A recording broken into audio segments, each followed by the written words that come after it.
Voyons comment créer un reçu de vente dans QuickBooks en ligne.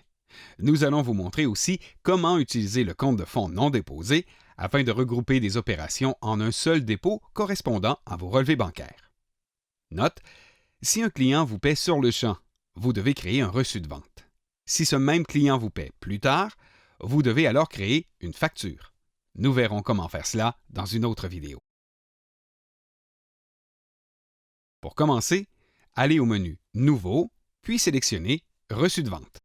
Les renseignements sur le client sont facultatifs sur un reçu de vente, mais vous devez les y inscrire si vous voulez faire le suivi de vos ventes par client.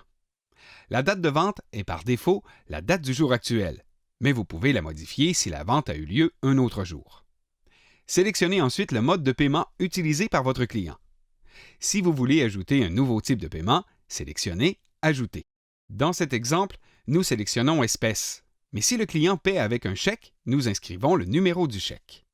Si vous voulez traiter un paiement par carte de crédit avec QuickBooks Paiement, consultez notre lien à la fin de la vidéo. 5. Ensuite, indiquez à QuickBooks où vous voulez déposer l'argent. Dans cet exemple, nous sélectionnons Fonds non déposés. Le compte temporaire Fonds non déposés retient les paiements que vous prévoyez déposer plus tard à la banque.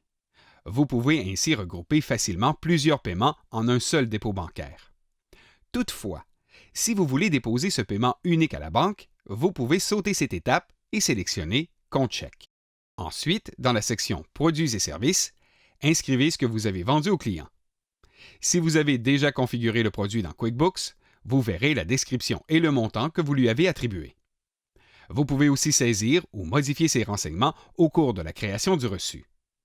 Si vous n'avez pas déjà configuré l'article, sélectionnez Ajouter pour le faire. Sélectionnez tous les articles compris dans cette vente.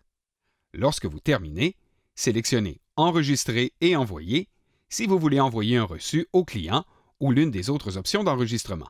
Le reçu de votre client s'affichera ici. Vous pouvez modifier la ligne d'objet et le corps du courriel avant de l'envoyer à votre client. Sélectionnez Envoyer et fermer lorsque vous êtes prêt à envoyer le reçu. Vous êtes maintenant prêt à créer votre propre reçu de vente.